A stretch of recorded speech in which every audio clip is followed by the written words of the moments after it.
હવે શરૂ થવા જઈ રહ્યો છે દેશનો સૌથી મોટો કેસ આપકી અદાલત રજત શર્માની સાથે.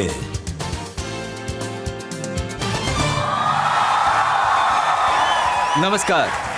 Thank you very much. આપકી અદાલતમાં આજે આપણા મહેમાન છે એક એવું વ્યક્તિત્વ જેમણે ઇસ્લામિક સ્કોલર તરીકે આખી દુનિયામાં નામ પ્રસિદ્ધ કર્યું છે, જેમણે એજ્યુકેશનની ફિલ્ડમાં જબરદસ્ત કામ કર્યું છે, જેમણે મુસલમાનોની ભલાઈ માટે ઘણા સારા કામ કર્યા છે.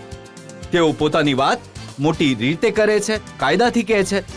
તે ઝઘડા વધારવામાં નહીં, સમાધાન કરવામાં વિશ્વાસ કરે છે. Please welcome Maulana Mahmood Madni.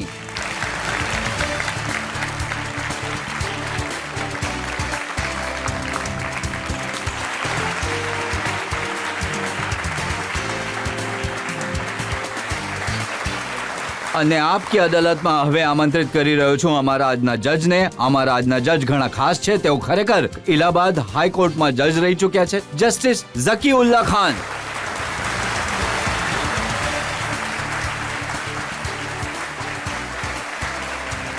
કાર્યવાહી શરૂ કરવામાં આવે તો આવો શરૂ કરી આજનો મુકદ્દમો. આપકી અદાલતમાં પહેલો આરોપ મૌલાના મહેમૂદ મદની પર. આપકી અદાલતમાં જમિયત ઉલેમા એ હિન્દના પ્રેસિડેન્ટ મૌલાના મહેમૂદ મદની પર આરોપ છે કે એમની વિચારસરણી સંકુચિત છે. મૌલાના સાહેબ, એ વાત સાચી છે કે જમિયત ઉલેમા એ હિન્દ 105 વર્ષ જૂની ઓર્ગેનાઇઝેશન છે. એનો અર્થ એ નથી કે વિચારસરણી પણ 100 વર્ષ જૂની હોવી જોઈએ. અને આજના જે નવયુવાન છે એ ફરિયાદ કરે છે, એ કહે છે કે જ્યારે અમે દેવબંધમાં જઈએ છીએ તો નવા જમાનાથી દૂર રાખવામાં આવે છે, જેમ કે છોકરીઓને રીલ્સ નથી બનાવવા દેવામાં આવતી. તો તમે છોકરીઓને રીલ બનાવવાની વકાલત કરી રહ્યા છો? હા, હું તો ઈચ્છું છું રીલ્સ બનાવે અને ઇન્સ્ટાગ્રામ પર પોસ્ટ કરે. એવું છે, કોઈ પણ ઇન્સ્ટિટ્યુશન એનો એક ઉદ્દેશ્ય હોય છે. આના ઉદાહરણો ઘણા બધા મેઇન સ્ટ્રીમ એજ્યુકેશન ઇન્સ્ટિટ્યુશનમાં તમને મળી જશે, જ્યાં મોબાઈલ રાખવા પર, યુનિફોર્મ પર અને આ રીતની ઘણી વસ્તુઓ પર અંકુશ છે. આ માત્ર દારુલ ઉલૂમ દેવબંધની સાથે નથી, પણ જ્યારે એક ખાસ એન્વાયરોમેન્ટ ક્રિએટ કરવાનું હોય છે જ્યાં ભણાવવા ઉપરાંત ડિસ્ટ્રેક્શનવાળી વસ્તુઓથી બચાવવા છે. એને તો તમે માનશો કે મોડર્ન જમાનાના ચેલેન્જિંગ વસ્તુઓમાંથી એક વસ્તુ મોબાઈલનો મિસયુઝ છે, અથવા જરૂરત કરતાં વધારે યુઝ કરવું, વાપરવું છે. આ પ્રોબ્લેમ માત્ર ઇન્ડિયાથી નથી પણ ગ્લોબલ ફિનોમિના થઈ ગયો છે. આને કારણે ઘણા પ્રકારની નવી બીમારીઓ જન્મી છે, એમને નવા નવા નામ આપવામાં આવી રહ્યા છે. આવામાં ભણવાવાળા બાળકોને જે ગ્રેજ્યુએશન કરી રહ્યા છે કે પોસ્ટ ગ્રેજ્યુએશન કરી રહ્યા છે, એમને ડિસ્ટ્રેક્શનવાળી વસ્તુઓથી બચાવવામાં આવે છે. બધી જગ્યાએ બચાવવામાં આવે છે. હું તમને આવું આખું લિસ્ટ આપી શકું છું. ચાલો, હું તમારી વાત માની લઉં છું કે મોબાઈલનો ઉપયોગ કરવાથી જે સ્ટુડન્ટ છે એમનું નુકસાન થાય છે, પણ છોકરીઓ કાર ચલાવે, મોટર બાઇક ચલાવે, એના પર કેમ અંકુશ છે? ક્યાં અંકુશ છે એમના પર? બધા ચલાવી રહ્યા છે. અરે નહીં, જો સાહેબ, આ દારુલ ઉલૂમની જે વેબસાઇટ છે, હા, એના પર સવાલ પૂછવામાં આવ્યો. એક છોકરીએ સવાલ પૂછ્યો ઉલેમાને કે શું હું મોટર બાઇક ચલાવી શકું, કાર ચલાવું તો ઠીક છે? એમણે કહ્યું કે ના, ઇસ્લામમાં આની પરવાનગી નથી. હવે આ તો એ જ કહી શકશે જેમણે લખવાવાળાએ શું લખ્યું છે ને ક્યારે લખ્યું છે, કયા કોન્ટેસ્ટમાં સવાલ કરવામાં આવ્યો છે. જુઓ, આ દારુલ ઉલૂમની જે વેબસાઇટ છે, આ એની પ્રિન્ટઆઉટ છે. હા, અસલમાં આ મારું ડિપાર્ટમેન્ટ નથી. તો એમણે કયા કોન્ટેક્ટ્સમાં ફતવાનો પણ એના પર ઘણો આધાર હોય છે. આ સવાલ કરવાવાળો, સવાલ કરવાવાળી, સવાલ કરવાનો અંદાજ શું છે એના પર હિસાબથી જવાબ ના આપે સાહેબ, છે. સવાલ તો એમનો ઘણો સીધો સાદો હતો. નહીં, ખબર નથી, સીધો સાદો નહીં, કારણ કે તમારો સવાલ પણ સીધો તો છે તો એટલે ના, એમણે લખ્યું, જો આમાં લખ્યું છે કે is riding a bike or a car unlawful for a female according to sharia. હું આને નહીં કહી શકું, અને મને લાગે છે કે આનો જો યોગ્ય રીતે સવાલ કરવામાં આવે તો આનો જવાબ ડેફિનેટલી આવશે જ. જી હવે હવે આને યોગ્ય રીતે કેવી રીતે પૂછાશે એ જણાવી દો. દરેક વસ્તુની એક હદ હોય છે. જો એ હદમાં રહીને કરવામાં આવે છે તો એ જ વસ્તુ અલાઉ થઈ જશે. હવે જેમ કે એમણે પૂછ્યું કે હું આઈબ્રોઝ બનાવું છું, તો આ ઠીક છે? કહ્યું નહીં સાહેબ, ઇસ્લામમાં હવે હરામ છે. ખબર નહીં તમે આટલી જૂની જૂની ક્યાંથી કઈ વસ્તુઓ ના, તો કાઢી છે. હમણાંનું તાજું વેબસાઇટ પરથી મેં કાઢ્યું છે. જે આપણા હા. યંગ છોકરા છોકરીઓ છે તે આવા સવાલ પૂછે છે હા, પૂછવા તો કે જોઈએ. ઇસ્લામમાં જે નવા ઇશ્યુઝ ઊભા થઈ રહ્યા છે લોકોમાં, નવી વસ્તુઓ આવી રહી છે જમાનામાં યુઝ કરવા વાળી, મેકઅપ માટે હોય કે હવે એમાં એ પણ પૂછ્યું એમણે કે ફેશિયલ કરાવવું, ટેટુ બનાવવું હરામ છે, ગેરકાયદેસર છે હા, ઇસ્લામમાં? ટેટુ બનાવવા વિશે તો હું જાણું છું કે આને નાજાયઝ માનવામાં આવ્યું છે, કેમ કે એ જમાનામાં પણ બનાવવામાં આવતા હતા. તો એ તો ક્લિયર છે, બિલકુલ એમાં કોઈ ડાઉટ નથી. બાકી જે સવાલ કરવાવાળાના સવાલ પર હશે, શું વસ્તુ થઈ શકે છે, કઈ રીતે થઈ શકે હવે એક છે. મૌલાનાએ તો જે લગ્નમાં ડીજે વાગી રહ્યું હતું હા, એ નિકાહ થયું હતું. કરાવવાથી ના હા, પાડી દીધી. બિલકુલ. અમે તો એ નિર્ણય કરી રહ્યા છે. અમે કહી રહ્યા છે કે જે લગ્નમાં ડીજે હશે, જે લગ્નમાં જરૂર કરતાં વધારે ખર્ચો કરવામાં આવશે, જે લગ્નમાં જરૂરથી વધારે લાઇટનિંગ કરવામાં આવશે, જે લગ્નમાં એન્વાયરોન્મેન્ટનું ધ્યાન નહીં રખાય, જે લગ્નમાં ગરીબની ગુરબતની મજાક ઉડાવવામાં આવશે, એ લગ્નને અમે થવા નહીં દઈશું. મારું બસ ચાલે તો હું થવા જ નહીં દઉં. અમે તો સરકારને પણ કહીએ છીએ કાયદો બનવો જોઈએ. આ શું મજાક બનાવી રાખી છે લગ્નનો? બિગ ફેડ વેડિંગ્સ કરી રહ્યા છે ને ગરીબની મજાક ઉડી રહી છે. ગરીબને પીવાનું ઠીકઠાક પાણી નથી મળી રહ્યું. તમે લગ્નમાં આટલો અમે ઉર્દુમાં કહીએ છીએ તુસ્કો એહતશામ કે સાથ આટલું સજાવીને કરો છો. તમે ગરીબોની બાબતે કોઈ સિન્સિયરિટી નથી તમારી પાસે. હવે તમે કોઈ- કેવો હવે- દેશ બનાવવા ઈચ્છો છો, કેવી દુનિયા ચલાવવા ઈચ્છો છો? તમે એન્વાયરોન્મેન્ટનું હવે ધ્યાન કોઈ નથી પોતાનો રાખતા. નિકાહ કઈ રીતે કરે, લગ્ન કેવી રીતે કરે, એ કેવા આ વાળા તમે સોસાયટીની કોણ છો? બાબત છે. આ સોસાયટીની બાબત છે. આખી સોસાયટીએ કરવું જોઈએ મળીને. આપણે અમારે અને તમારે મળીને કરવું જોઈએ. આ સોસાયટીને ખોટા રસ્તા પર નહીં જવા દઈશું. અમે ગરીબની ગુરબતની મજાક નહીં ઉડાવવા દઈશું કોઈને. મુલ્કને, દેશને, સમાજને ખોટા રસ્તા પર નહીં જવા દેવા જોઈએ. આપણે બધા લોકો યોગ્ય રીતે બેસીને આના પર ચિંતા કરવી જોઈએ. તો આનો અર્થ એ છે કે જે યુનિફોર્મ સિવિલ કોડ છે એ પણ લાગુ થવો જોઈએ, ઠીક છે? આનાથી શું મુરાદ છે તમારી? કેમ કે એમાં એ જ તો છે કે ભાઈ લગ્ન બધાના એક રીતે થાય. એક રીતથી શું મુરાદ છે? તમે એ જ તો પ્રોબ્લેમ છે. જો બધા માટે એક જ રીતથી થવા લાગે તો આનું કોઈ એક વ્હાઇટ પેપર આવવું જોઈએ, ડિસ્કશન થવું જોઈએ. સારી વાત છે કે સારી વાત છે, લાગુ થાય, પણ કોઈ એના વિશે કોઈ યુનિફોર્મિટી નથી. કહે છે કે એક હોવું જોઈએ. હવે જ્યારે એક થવાની વાત કરશો તો એને કોઈ ડિનાય કરશે, પણ એ જે લાવી રહ્યા છે એક તો નથી લાવી રહ્યા. કેવી રીતે લાવશે, કયા ફોર્મેટમાં લાવશે, એના પર ડિસ્કશન તો થવું જરૂરી છે. ના, એમાં એમ તો નથી કહેવાયું કે જેને નિકાહ કરવા છે એને ફેરા પણ લેવા પડશે. હા, તો ઠીક છે. એમાં શું પ્રોબ્લેમ છે? હવે ઇન્ડિયામાં થઈ શું રહ્યું છે?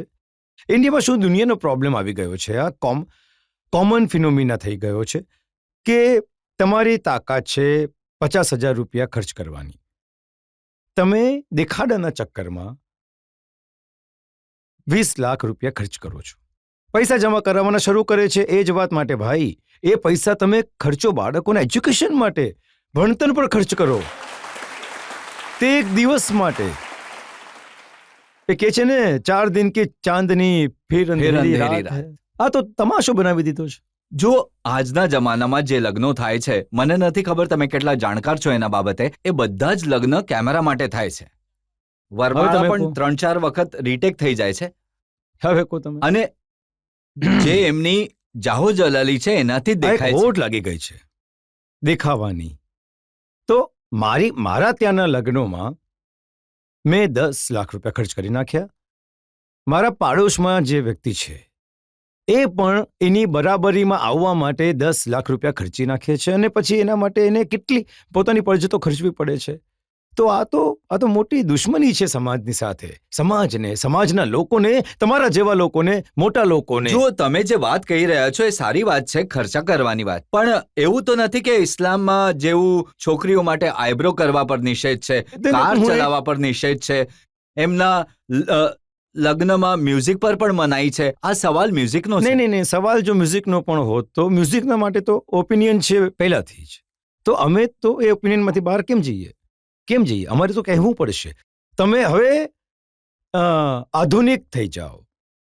એની માટે તમારા વિચારો એક છે, મારા માટે મારા વિચારો જુદા છે. આધુનિક થવા માટે મારા માટે આધુનિક થવાનો મતલબ એવો છે કે અમે તમારા માટે, તમારી ચિંતાઓને માટે, તમારા મુરાદ અમારો પાડોશીઓ છે, અમારું સરાઉન્ડિંગ છે, અમારો મુલ્ક છે, અમારો દેશ છે, સેન્સિટિવિટીઝના બાબતે આપણે વધારે જાગૃત થઈ જઈએ.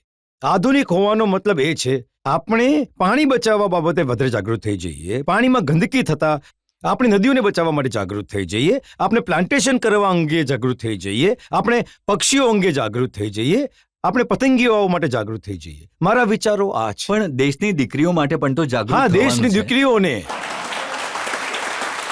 જુઓ ને, દેશની દીકરીઓને સમાન હિસ્સેદારી મળવી જોઈએ.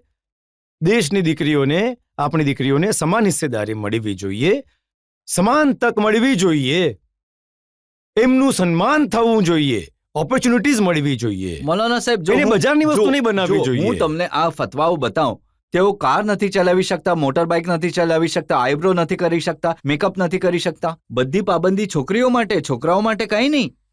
છોકરાઓ માટે પણ છે, બિલકુલ છે. છોકરાઓ માટે પણ છે. કયા નિષેધો છે છોકરાઓ માટે? છોકરાઓ માટે તો બધા ઘણી બધી નિષેધો છે આવા જ એક બે પ્રકારના. બતાવી દો મને. અરે, તમે મોબાઈલ નહીં રાખી શકો જો તમે ઇન્સ્ટિટ્યૂટમાં છો તો. એ તો બેઉ માટે છે. બધાને માટે છે, છોકરાઓ માટે પણ છે. હજી ઘણી બધી વસ્તુઓ. આવા તો કેટલાક ઉદાહરણો તમને આપું હું. તમે તો હવે ફતવો પકડીને બેસી ગયા છો, તો એ તો હવે હવે હું આ શું- તો મને જે દારુલ ઉલૂમની જે વેબસાઇટ છે ત્યાંથી હા. આ જ ફતવાઓ મળ્યા છે અને બધા ફતવાઓ છોકરીઓ માટે છે. નહીં, તમે એ સિલેક્ટ કરીને શોધી કાઢ્યા છે. આવો પબ્લિકમાંથી એક બે સવાલો લઈએ. જનતામાંથી કોઈને સવાલ? કહેવામાં આવે છે કે જન્નત જાઓગે તો હૂરે મિલેંગી. શું આ વાસ્તવમાં સાચું છે કે બસ કહેવાની વાત છે? જુઓ, જ્યારે કોઈ એક સિસ્ટમ સમાજની ડેવલપ કરવામાં આવી રહ્યો તો એમાં બંને વાતો, સજા પણ હોય છે અને ઇનામ પણ હોય છે. તો ક્યાંક ઇનામની વાતો તો હશે જરૂર, અને હવે એને ઓવર એમ્ફેસાઇઝ કરવામાં આવી રહ્યું છે અને એને ખોટી રીતે ફેલાવવામાં આવી રહ્યું છે. આવી બાબતો શોધવામાં આવે છે. સરે પણ આવું રિસર્ચ કરીને શોધી કાઢ્યા છે. અમારા ભાઈ સાહેબે તો એવું છે કે ઘણું વધારે એને પ્રોપોગન્ડાની રીતે એને પ્રેઝન્ટ કરવામાં આવી રહ્યું છે. નહીં તો સજાઓ પણ ઘણી બધી છે. અચ્છા, બધા જ ધર્મમાં છે, ફક્ત ઇસ્લામમાં છે એવું નથી. બધી જગ્યાએ સજા અને ઇનામ બંને છે. તો એક પાકિસ્તાની જર્નલિસ્ટ છે, એમને ત્યાંના એક મૌલાનાને પૂછ્યું કે મારા પતિને તો હૂર મળશે, હું જઈશ તો મને શું મળશે? એક પ્રોબ્લેમ છે.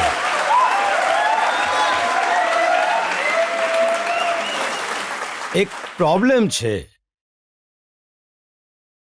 એ છે કે હું તો આ ઈચ્છું છું તમારાથી પણ કે પાકિસ્તાનનો તો ઉલ્લેખ પણ ન કરવામાં આવે. પરંતુ તમે જરા આમના એક સવાલથી રિલેટ કરીને એક સવાલ કર્યો છે. તો જો ઇનામ પુરુષોને મળશે, તે પણ મળે સારા કામ કરવાથી, અને ખરાબ કામ કરવાથી જે સજા પુરુષોને મળશે, આવી જ રીતે સ્ત્રીઓ માટે પણ હશે, ઇનામ પણ અને સજા પણ. એવું નહીં હોય કે સ્ત્રીઓને માટે કંઈ હોય અને પુરુષો અચ્છા, ત્યાં તો મૌલાના સાહેબે એમ જવાબ આપ્યો કે તમને તો તમારા હસબન્ડ જ મળી જશે. તો એમને કહ્યું કે હું શું કરીશ એમને લઈને? બની શકે છે કે હું તો એને એક્ટિયર જ ના કરું. જો હું સ્ત્રી છું તો થઈ શકે છે કે હું મારા પતિને ચૂઝ જ ન કરું. બિલકુલ એક્ટિયર મળશે. વેલ એજ્યુકેટેડ મુસ્લિમ ફેમિલીમાં પણ ઘણા બધા એટલે કે બાળકો હોય છે. તો આ કોણ ડિસાઈડ કરે છે કે કેટલા બાળકો હોવા જોઈએ? ઉપરવાળો કે પછી ફેમિલી? શું સવાલ છે? એમનો સવાલ છે કે જે વેલ એજ્યુકેટેડ મુસ્લિમ ફેમિલી છે એમને ઘણા વધારે બાળકો હોય છે, તો કેટલા બાળકો હોવા જોઈએ એ પેરેન્ટ્સ ડિસાઈડ કરે છે કે ઉપરવાળો ડિસાઈડ કરે છે? આ સવાલ જ ખોટો છે.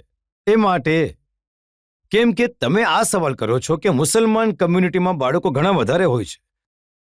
આ ડેટાના વિરુદ્ધ છે. આજની તારીખમાં જે ડેટા છે એ એવું કહે છે કે અભણ લોકોમાં અને ગરીબ લોકોમાં બાળકો વધારે હોય છે.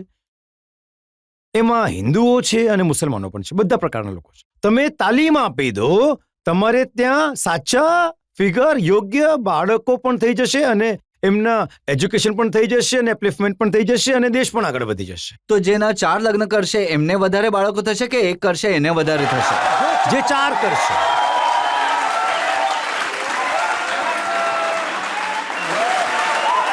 આના પર પણ ડેટા મળી જશે.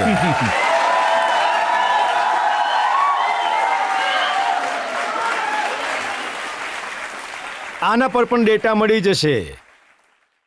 એટલે આજે તો દુનિયાની પ્રગતિ કઈ થઈ ગઈ છે. દરેક કામ રિસર્ચ બેઝડ થવું જોઈએ, ઇન્ફોર્મેશન બેઝડ નહીં થવું જોઈએ કે તમને મળી ગઈ બીજા કોઈને મળી ગઈ. તમે બધી સંખ્યાને કાઢી લો. લગ્નો વધારે ક્યાં થઈ રહ્યા છે? કોણ લોકો એક્સ્ટ્રા મેરિટલ અફેર્સમાં છે? કોણ લોકો, કઈ કમ્યુનિટીના લોકો વધારે છે એમાં? આ મુસલમાન હિન્દુનો મામલો છે જ નહીં. ના સંખ્યાની બાબત મુસલમાન હિન્દુની છે, ના તો એકથી વધારે સંબંધો રાખવા. બીજા કોઈ ધર્મમાં તો એકથી વધારે લગ્ન કરવાની પરવાનગી જ નથી. હા, નથી. એમ છતાં કોણ છે વધારે? જે જરા જોઈ લો ઇન્ડિયામાં. અચ્છા, તમે કહી રહ્યા છો કે પરવાનગી નથી, એમ છતાં ક્યાં ક્યાંક રાખેલી છે. આ થઈ રહ્યું છે. તો હવે એનું શું કરી શકીએ? મને નથી લાગતું કે લોકો આ વાતથી સહમત થશે, કેમ કે મારી તો મોટા ભાગની વાતો એવી છે કે એક ખાસ એન્વાયરમેન્ટ ક્રિએટ થવું જોઈએ. મારી તો એક વાત પણ લોકોની માની લે તો મોટી વાત છે, ઘણી મોટી વાત હશે, સૌભાગ્યની વાત થશે મારા માટે. હજી એક સબ્જેક્ટ જેની આજકાલ ઘણી ચર્ચા છે, એ પણ 100 વર્ષ જૂનો કાયદો છે. એ છે વક્ફને લઈને. અને વક્ફ બોર્ડના કાયદામાં જે અમેન્ડમેન્ટ કરવામાં આવી રહ્યા છે, આ આઉટડેટેડ વિચારસરણીને કારણે એને એક્સેપ્ટ નથી કરવામાં આવી રહ્યા. જો એક તો આ સવાલ કે 100 વર્ષ જૂનો કાયદો છે, આ સવાલ ખોટો છે. આ કાયદો તો હમણાં જ એમેન્ડ થયો છે 95 વગેરેમાં, કંઈક એના ઉપર કામ થયું છે. એક વાત એ છે. બીજી વાત એ છે કે અવકાફ છે શું એને સમજવું જરૂરી છે. આપણા ભારતમાં ખાસ કરીને લોકોનો એક મિજાજ છે, બધા ધર્મની વાત કરું છું, કે દાન કરે છે ગરીબોને માટે. તો અમુક લોકોએ અમુક વસ્તુઓ દાન કરી છે અને એ દાન કરેલી વસ્તુઓના મેનેજમેન્ટ માટે એક સિસ્ટમની જરૂર જણાય છે, એ અંગ્રેજોના જમાનામાં. અને એમણે એક એક્ટ બનાવ્યો છે. પછી 53માં 54માં એમેન્ડમેન્ટ થયું કે બનાવવામાં આવ્યું નવી રીતે, અને પછી 95માં થયું, પછી 2013માં પણ એમાં કંઈ થયું છે. આ જરૂરના હિસાબથી વસ્તુઓને મોડિફાય કરવામાં આવી છે. હવે જે નવી એમેન્ડમેન્ટ સિસ્ટમ ડેવલપ કરવામાં આવી રહી છે, હાલમાં જે લાવવાની કોશિશ કરવામાં આવી રહી છે, આ એની જે જરૂરતો હતી, જે જરૂરત માટે અહીંયા સુધી પહોંચ્યા હતા, એને બેટર કરવાને બદલે પાછળની તરફ લઈ જઈ રહ્યા છે. તો આમાં જો 2-3 મોટી વાતો છે.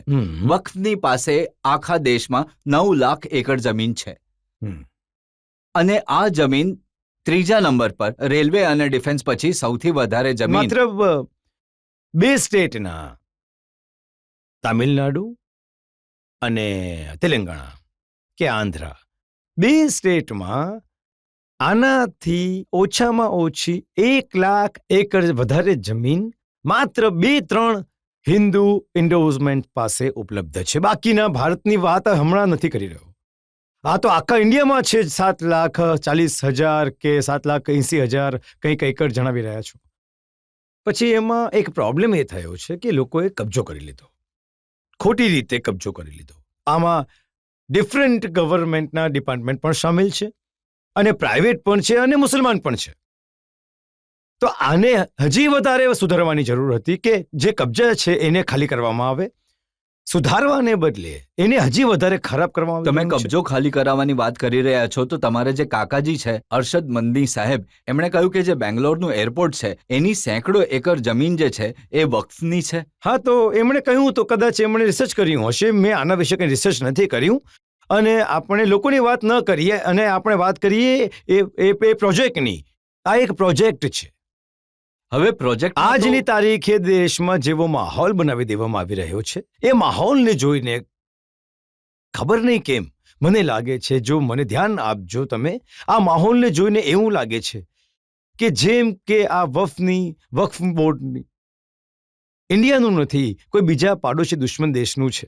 પહેલી વાત. અને વક્ફ બોર્ડ બને કેવી રીતે છે તમને ખબર છે? અમે ઈચ્છીએ છીએ કે વક્ફ બોર્ડ ભારતના મુસ્લિમાનો બનાવે. કાયદો એ કહે છે કે વક્ફ બોર્ડ જે બનશે એ સ્ટેટ ગવર્મેન્ટ બનાવશે અને સેન્ટ્રલ વક્ફ કાઉન્સિલ બનાવવા માટે સેન્ટ્રલ ગવર્મેન્ટનો મિનિસ્ટર બનાવશે. પહેલા તો અમારું જ આ છે, અમે કહીએ છીએ કે એસજીપીસીની જેમ બનાવી દો ને તમે આને. શિરોમણી ગુરુદ્વારા પ્રબંધક કમિટીનું ગઠન જે થાય છે એ બનાવવાનું ગઠન થવું જોઈએ.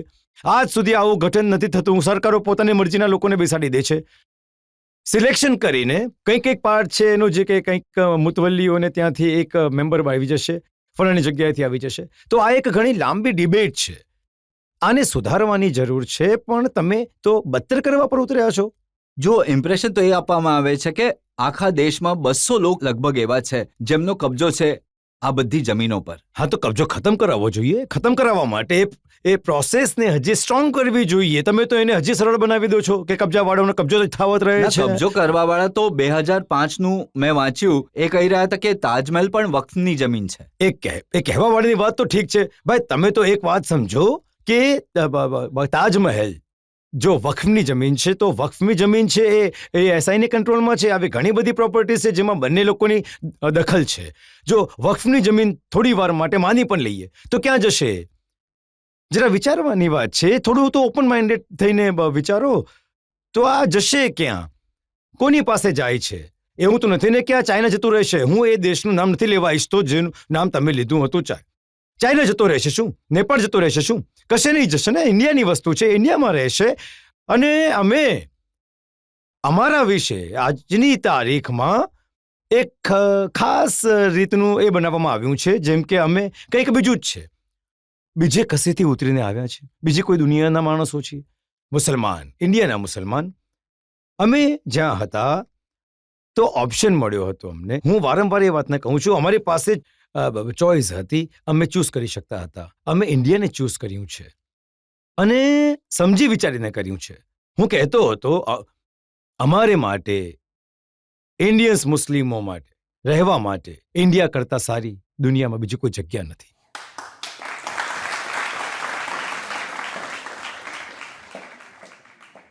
પણ આજે એવી મુશ્કેલ જગ્યાએ અમે ઊભા છીએ કે વિચારીએ છીએ કે કહેવું જોઈએ કે નહીં કહેવું જોઈએ. કાશ અમને આ વિકલ્પ હોત કે અમે એ જ રીતે છાતી ફૂલાવીને આ વાત કહી શકતા હોત. તો એ સિચ્યુએશનથી કાઢવા તો તમારા લોકોનું જ કામ છે. કદાચ એ સમસ્યા તો નથી ને કે સવાલ પૂછાઈ રહ્યા છે. એ પૂછવામાં આવે છે કે તમિલનાડુમાં એક ગામ 1500 વર્ષ જૂનું છે, જ્યાં એક પણ મુસલમાન નથી રહેતો, બધી હિન્દુ વસ્તી છે, ત્યાં મંદિર છે. એને કહેવાય રહ્યું છે કે આ વક્ફ બોર્ડની જમીન છે. અચ્છા, જો હું આ કહું કે તમારો આ સ્ટુડિયો વક્ફ બોર્ડની જમીન છે, હું કહી શકું છું આ વાતને? કોઈ માની લેશે? અને શું સિસ્ટમ આને માટે હાજર નથી? આ જેટલી પણ કોર્ટ બને છે, ટ્રિબ્યુનલ, આ સ્પેશિયલ ટ્રિબ્યુનલ પર આ પ્રોબ્લેમ છે, વાત તો ટ્રિબ્યુનલમાં જશે ને. ટ્રિબ્યુનલ કોણ બનાવે છે? નોર્મલ કોર્ટ હોય છે. કોઈ નોર્મલ કોર્ટને એક સ્પેશિયલ એક્ટ હેઠળ ટ્રિબ્યુનલ ડિક્લેર કરી દેવામાં આવે છે કે આ વક્ફ ટ્રિબ્યુનલ છે. એ ટ્રિબ્યુનલમાં જે જજમેન્ટ આપવા વાળા લોકો હોય છે એ હું નથી બેઠો હોઈશ ત્યાં. તમે નહીં હશો કે ભાઈ ચાલો આ બે મુસલમાન છે, એમણે મળીને જે કરવું એ કરે. વક્ફ બોર્ડનો મતલબ એ જ નીકળે છે ને કે આ મુસલમાન છે તો આ બધી વસ્તુઓ પર કબજો કરી લેશે. અને એક જો કોઈ ઇન્સિડન્ટ એવો ખોટો થયો છે તો એમના કહેવાથી થોડી થઈ જવાનો છે. આખી પ્રોસેસ ઉપલબ્ધ છે. વિશે ઇમ્પ્રેશન તો એ ક્રિએટ કરવામાં આવી છે કે વક્ફે જ્યાં રૂમાલ રાખી દીધો એ જમીન વક્ફની. મને આના ઉપર તમે બેશક આના પર અલગથી ડિબેટ કરાવી લો. હું તમારી સાથે તૈયાર છું, આવીશ, તમને જણાવીશ કે વફના દાવા કેટલી જગ્યા પર હતા અને કઈ રીતે એની વિરુદ્ધમાં નિર્ણયો થયા છે. આ જે ટ્રિબ્યુનલ છે, આ ટ્રિબ્યુનલ જ બધા ટ્રિબ્યુનલ સ્પેશિયલ એક્ટ હેઠળ બનેલા છે. માત્ર વક્ફનો નથી, બીજી પણ ઘણી વસ્તુઓ છે. ઇન્કમ ટેક્સનો છે, ભરાણાનો છે, ઠીમકાનો છે. એનો મતલબ એવો થોડી થાય છે કે એ મેઇન સ્ટ્રીમ પર બધી વસ્તુઓથી બહાર થઈ ગઈ. એવું બિલકુલ નથી. હવે તો મામલો પાર્લામેન્ટની સામે છે, જેપીસીની સામે છે. એક મામલો પાર્લામેન્ટ અને જેપીસી નો છે. એનાથી મોટો મામલો છે પબ્લિકનો. પબ્લિક ડિસ્કોર્સમાં આ વાત છે કે આ તો એમની મનમાની થઈ રહી છે અને આ કશે બીજે જઈ રહી છે. બધી જમીનો, વક્ફ બોર્ડ પણ ક્યાંકથી બની રહ્યું છે. આખું વક્ફ બોર્ડ એક સિસ્ટમ હેઠળ બને છે. કહી રહી કે બધી જમીન કશે બીજે જઈ રહી છે. હવે હું તમને લેટેસ્ટ ઉદાહરણ આપું છું. શિમલા, ત્યાં ક્યારેય હિન્દુ મુસલમાનનો ઝઘડો, તકરાર એવી કોઈ વાત નથી થઈ. એક સાહેબે ત્યાં એક જગ્યા પર 4 માળની મસ્જિદ બનાવી દીધી અને એને લઈને લોકો રસ્તા પર છે અને પ્રોટેસ્ટ કરી રહ્યા છે. લોકો કહી રહ્યા છે કે બહારથી લાવીને રોહિંગ્યા અને બાંગ્લાદેશી મુસલમાનોને અહીંયા વસાવી દીધા, એમણે અમારી તહેબજારી પર કબજો કરી લીધો અને મુશ્કેલી થઈ. જો આ એક પર્ટિક્યુલર હું શિમલાની વાત તમને જવાબ આપું તો એ બિલકુલ ત્યાં ફોકસ થઈ જશે. આપણે વાત કરવા ઈચ્છીએ છીએ એક પ્રોજેક્ટની, એક સિસ્ટમની રીતે જે ખરાબીઓ છે એ ઠીક થવી જોઈએ. દરેક સિસ્ટમમાં, દરેક જગ્યાએ, દરેક કાયદામાં, દરેક એક્ટમાં એમેન્ડમેન્ટની જરૂર છે. પણ એ કન્સર્ન જે સોસાયટીનો ભાગ છે એને કન્સલ્ટ કરીને એક પોઝિટિવ એન્વાયરોમેન્ટમાં એને ઠીક કરવું જોઈએ. મારી એક વાત આની સાથે, તમે કેમ કે સ્પેસિફિકલી શિમલાની વાત કરી રહી છે, હું શિમલાની વિશે હું જેટલું જાણું છું, હું તમને 2 વાત કહું છું. એક વાત એ ઇલીગલ કન્સ્ટ્રક્શન ના 2 ભાગ હોય છે. એક હોય છે પરમિશન લીધી છે, થોડું વધારે બનાવી લીધું, એના માટે પણ સિસ્ટમ ઉપલબ્ધ છે કે આ તો તોડવામાં આવશે એના ભાગને, અથવા એને ડેમેજ વગેરે લગાડીને, દંડ લગાડીને એને રેગ્યુલરાઇઝ કરવામાં આવશે, જે એક નોર્મલ સિસ્ટમ છે. જે સિસ્ટમમાં જે વસ્તુ ભલે ઇન્ડિવિજ્યુઅલની હોય કે પછી ભલે સોસાયટીની હોય, કોઈ પણ માટે એક કાયદો, સિસ્ટમ ઉપસ્થિત છે. એના પર જ ઇમ્પ્લિમેન્ટેશન થવું જોઈએ, કોઈને કોઈ રાહત ન મળવી જોઈએ. હવે વાત આવે છે એની કે તહેબેદારી પર કબજો કરી લીધો. અચ્છા, રોહિંગ્યા છે તો કોઈને મને રોહિંગ્યા કહેવો તો ઘણો સહેલો છે. બસ એક ખાસ ઓળખ છે મારી તો હું રોહિંગ્યા થઈ ગયો. આ રીત ખોટી છે. તમે એક સિસ્ટમમાં જુઓ, તમે જુઓ ઇન્ટેલિજન્સ એજન્સીઝ હાજર છે, બધું હાજર છે. જો કોઈ માણસ દિલ્હીનો છે, હવે તમે જોઈ રહ્યા છો કે કેટલી બધી જગ્યા પર કેટલું થઈ રહ્યું છે. ચમોલીમાં થયું, 50 વર્ષથી એક માણસ ત્યાં રહે છે, એને ભાગવા માટે મજબૂર થવું પડ્યું. એનો કોઈ વાંક પણ ન હતો. એક માણસે ભૂલ કરી છે, આખા સમાજને તમે સજા આપશો? અને મેજોરિટીયન વિચાર સાથે એ તો આખા દેશ માટે યોગ્ય નથી. જો એક વિચાર છે જેને કદાચ તમે એક્સપ્લેન કરી શકો છો. વિચાર એ છે, ઉત્તરાખંડમાં ઘણી બધી એવી જગ્યાઓ છે, હિમાચલનો ઉલ્લેખ આપણે કર્યો, ગુજરાતમાં અમુક એવી જગ્યાઓ છે જેના વિશે ઇમ્પ્રેશન એ છે કે અહીંયા મુસલમાનોને બીજી જગ્યાઓથી લાવીને વસાવવામાં આવે છે.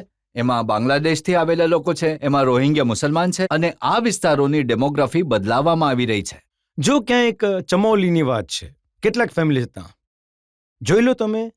અહીંયાની વાત છે જ્યાં હમણાં તમે કહી રહ્યા છો, ત્યાં જોઈ લો કેટલી ફેમિલીઝ છે અને બિઝનેસ કેટલા છે. સર્વે કરી લો તમે, તમારી ટીમ હાજર છે, ખબર પડી જશે કે ટોટલ કેટલું છે અને એ ટોટલમાં આ લોકો કેટલા છે. અચ્છા, આમાંથી જૂના જેટલા લોકો છે, નવા કેટલા લોકો છે, અને એટલા કોઈ બિઝનેસ કરવા ત્યાં પહોંચે છે તો એ ક્યાંથી આવ્યો છે, તો એ ક્યાંથી આવ્યો છે, એનું બેકગ્રાઉન્ડ, એનું તો એક આખું બધા સ્ટેટની બધી એજન્સીઝ હાજર છે, આખી સિસ્ટમ અને એને લોકો ઘણી બધી વસ્તુઓથી જોડે છે. કહે છે કે આ લોકોના આવવાથી લો એન્ડ ઓર્ડર સિચ્યુએશન ખરાબ થઈ, આ લોકોના આવવાથી રોજ અહીંયા ઝઘડા શરૂ થયા. હવે આ મને હું જોગાનું જોગ જોઈ રહ્યો હતો, કદાચ તમારી સાથે ચેનલ પર કંઈક 4 દિવસ પહેલા, કે ત્યાંનો એક લોકલ પણ માણસ કહી રહ્યો હતો કે ભાઈ કોઈ એક ઉદાહરણ કહો કે પાછલા 2 વર્ષમાં કેટલા કેસીસ થયા છે.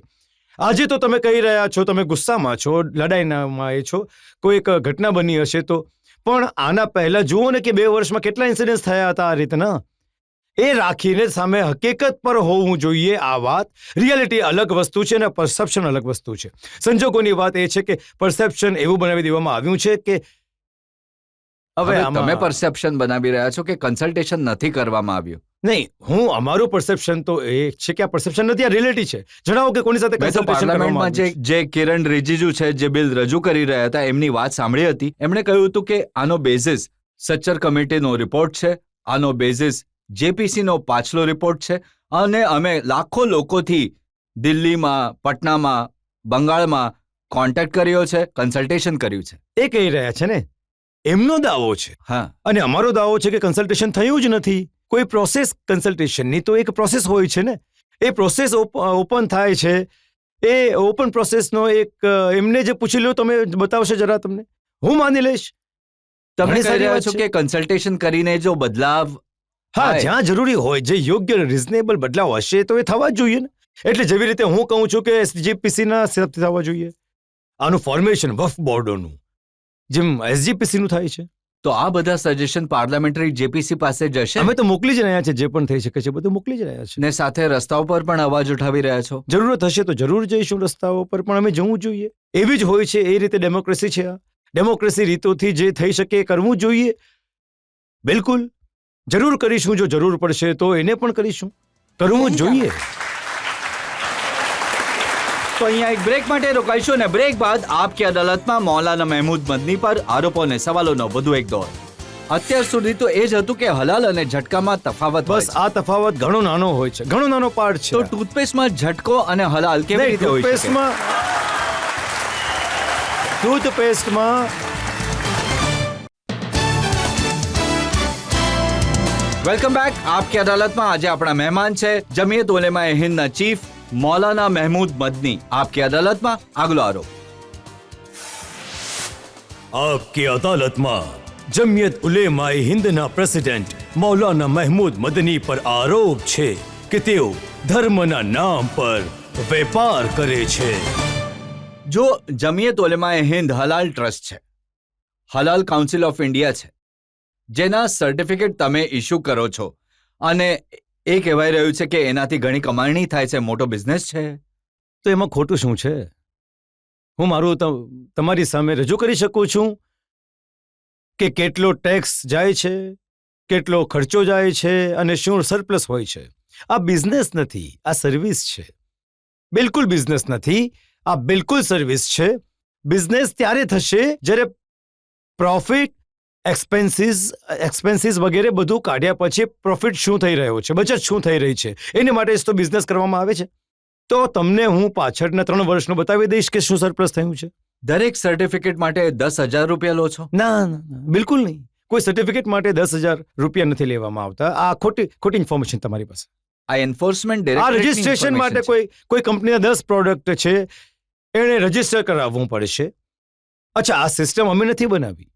આ સિસ્ટમ આખી બનાવવામાં આવી છે મિનિસ્ટ્રી ઓફ ફૂડ પ્રોસેસિંગ અને ડિફરન્ટ ડિપાર્ટમેન્ટ, ISO, અને એ કન્ટ્રીઝ માટે જ્યાં જે ઇમ્પોર્ટિંગ કન્ટ્રીઝ છે, એમના જે સર્ટિફિકેશન્સ બોડીઝ છે, એમના કોલોબરેશન્સથી, એમની સલાહથી, એમના નિર્ણયોથી આ એક સિસ્ટમ ડેવલપ કરવામાં આવી રહી છે. જો એક વસ્તુ સમજાવો, હા. કોઈ ખાવા પીવાની વસ્તુ હોય, હા. કોઈ મીઠ હોય, એવી વસ્તુ હોય એના પર તમારે હલાલ અને હરામ લખી શકાય છે. હા જ. પણ ટૂથપેસ્ટ, હા તેલ, સાબુ, હા. એ હરામ અને હલાલ કેવી રીતે હા, હોઈ એવું શકે છે? છે. પહેલે તો તમે એ કહો કે મારા ખાવાનું,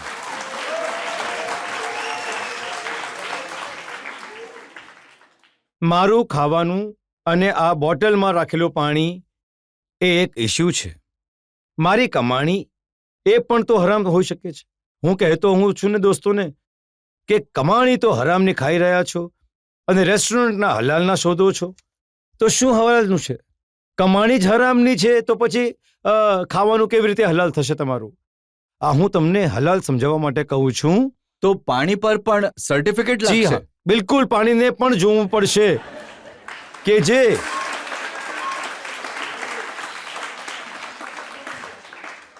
જે કેમિકલથી આ પાણીને સાફ કરવામાં આવી રહ્યું છે, અથવા જે વાસણમાં અથવા જે મશીનમાં નાખીને આ પાણીને સાફ કરવામાં આવી રહ્યું છે, એ પાણી પાક છે કે નથી?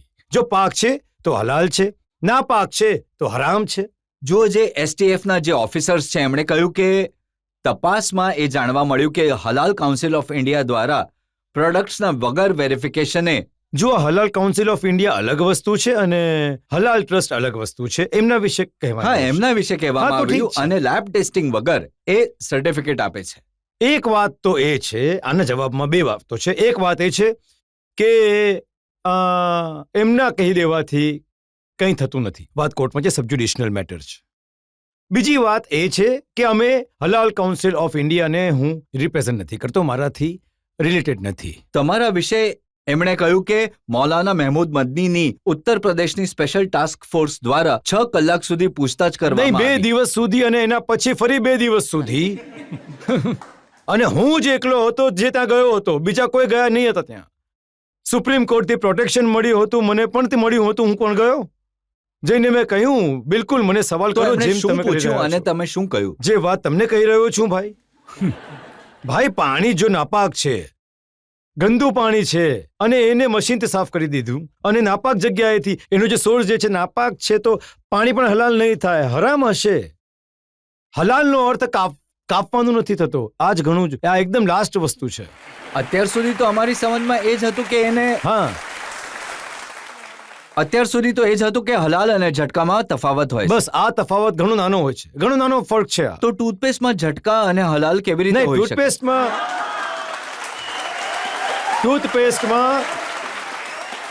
ટૂથપેસ્ટમાં ચરબી ભેળવી દીધી, અથવા એવા મટીરિયલ ભેળવી દેવામાં આવ્યા છે. હું તો વેજીટેરિયન લોકોના વિશે પણ કહું છું. એવા મટીરિયલ ભેળવવામાં આવ્યા છે જે જેલેટિન વગેરેથી બનાવવામાં આવ્યા છે, હાડકાઓમાંથી બને છે. તો એ યોગ્ય નહીં રહેશે. મોઢામાં તમે લગાડશો અને યુઝ કરશો તો કઈ રીતે તો ચાલશે? તેલ ખાવાનું તેલ છે તો એ તો અથવા નાળિયેરનું તેલ? લગાડવાનું તેલ. ભાઈ, નારિયેળના તેલમાં પણ તો આ જ પ્રોસેસ છે ને. માની લો કે જાનવરની ચામડી ભેળવી રાખી છે, તો તો એના હવે લીધે એ તો કે તમને તમારું એક હજી વાત certificate છે. ના, બનાવવા ના, માટે હજી એક વાત છે. આ અમારી શરત નથી. શરતો છે ઇમ્પોર્ટિંગ કન્ટ્રીઝની. તમે એક્સપોર્ટ પણ કરવા ઈચ્છો છો તો અને પેટમાં દુખે પણ છે તમને, આ તો નહીં ચાલશે ને. બંને વસ્તુ નહીં ચાલશે. એક્સપોર્ટ બંધ કરી દો, મને કોઈ પ્રોબ્લેમ નથી. અમે નથી કર્યું. આ ઓર્ગેનાઇઝેશન અમે નથી ઊભી કરી. આ ઓર્ગેનાઇઝેશન અમને વિનંતી કરીને ઊભી કરાવવામાં આવી છે, કેમ કે ઇમ્પોર્ટિંગ કન્ટ્રીઝની માંગ હતી. એમની હતી કે ભાઈ આ વસ્તુ હોવી જોઈએ અને આ રીતે આ પ્રોસેસથી પસાર થઈને આવવી જોઈએ. એમની ક્વોલિટી કંટ્રોલ સિસ્ટમ હોય છે. એમની ક્વોલિટીના એક આની પણ જરૂર છે. હવે ઇન્ડિયાને એક્સપોર્ટ કરવું છે અને એક કન્ટ્રી નથી આવી લગભગ 50 કન્ટ્રીઝ છે જેમની આ રિક્વાયરમેન્ટ હોય છે. આ રિક્વાયરમેન્ટ પૂરી કરાવવી એ ડિપાર્ટમેન્ટને તો અમારી પાસે આવ્યા. અમે તો એમની મદદ કરી રહ્યા છે. મને તો આજે પણ કહે કે આજે બંધ કરી દો, તૈયાર છીએ બિલકુલ આખું બંધ કરવા માટે. કમાણી નથી આમાં, ઉપરથી બદનામી થઈ રહી છે ને, મજાક ઉડાવવામાં આવી રહી છે ને. બિલકુલ. લોકો તાળીઓ પાડી રહ્યા છે, ખુશ થઈ રહ્યા છે તમારા સવાલ પર. તો આ છે. તો આપની એ વાત ઠીક છે કે જો જરૂર નથી તો તમે એને બંધ પણ કરી શકો. બિલકુલ, એનાથી સારી વાત શું જ્યારે હોઈ જે શકે? કહે બંધ કરી દઈશું. જી. કાલે બંધ કરવાનું કહો તો આજે બંધ કરી દઈશું. આજે કહેશો તો હમણાં બંધ કરી દઈશું અમે. જમિયત જે તમારી સંસ્થા છે એ છોકરીઓને બુરખામાં રાખવાના પક્ષમાં છે, છોકરાઓથી અલગ ભણાવવા માંગે છે. તો તમને નથી લાગતું કે છોકરીઓને ઇક્વલ ઓપોર્ચ્યુનિટીઝ મળવી જોઈએ અને બુરખાથી આઝાદી મળવી જોઈએ?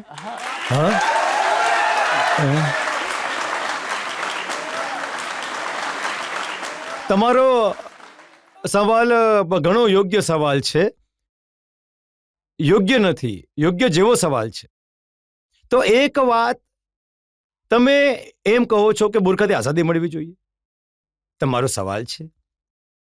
અને મારું માનવું એ છે બુરખાથી આઝાદી મળે કે ન મળે, અને ભણતર જરૂર મળવું જોઈએ, શિક્ષા જરૂરી છે. કોઈ દીકરી છે જેણે બુરખો નથી પહેર્યો, જેમ કે તમે જ છો, તમને ભણવાની પૂરી ઓપોર્ચ્યુનિટી મળવી જોઈએ અને એવું એન્વાયરમેન્ટ હોવું જોઈએ કે તમે સેફ ફીલ કરો. તમે જ એવા હો છો કે હિજાબમાં જ રહેવાથી જ તમને પોતાની જાતને સેફ ફીલ કર્યો છો, તમને પોતાના સારું લાગે છે, તો તમને ભણવાની તક એ કારણે નહીં મળશે કેમ કે તમે હિજાબ પહેર્યો છે. એ વધારે સારી વાત છે કે પેલી સારી વધારે વાત છે? અમારું એ માનવું છે તમે હિજાબ નથી પહેરવા માંગતા, તમને અભિનંદન. તમને એમ છતાં કે તમે હિજાબ નથી પહેર્યો તો કોઈ એમ કહેશે કે આ ખુલ્લામાંથી રહેશે તો આ સેફ નહીં રહેશે, એ નહીં થવું જોઈએ. એ કોઈ પણ કિંમત પર તમને ભણવાની પૂરી તક મળવી જોઈએ. મારી દીકરી, મારી બહેન, તમારી બહેન, એને પોતાને કમ્ફર્ટેબલ નથી લાગતું એવા ઇન્સ્ટિટ્યૂટમાં જ્યાં છોકરા છોકરી બધા એક સાથે ભણતા હોય તો મારું માનવું એ છે કે ભણતર જરૂરી છે. ભલે આપણને છોકરીઓને માત્ર અલગથી છોકરીઓનું ઇન્સ્ટિટ્યૂટ ઊભું કરવું પડે, પણ ભણાવીશું જરૂર. ના, ભણવાથી વંચિત ન રહી જાય. પોતાના નકાબને કારણે, પોતાના હિજાબને કારણે, અથવા પોતાના છોકરીઓના સારા ઘણા બધા ઇન્સ્ટિટ્યૂટ ઓલરેડી બનેલા છે. અમે કહીએ છીએ છોકરીઓની યુનિવર્સિટી બનવી જોઈએ, છોકરીઓના મેડિકલ કોલેજ બનવા જોઈએ. છે પણ ઘણી મેડિકલ કોલેજ આ દેશમાં છે જે માત્ર સ્ત્રીઓ માટે છે, લેડી હાર્ડિંગ છે. તો મારું એ કહેવું છે કે છોકરીઓને ભણતર જરૂર મળવું જોઈએ, ભલે એને માટે એમને અલગ બનાવવું પડે.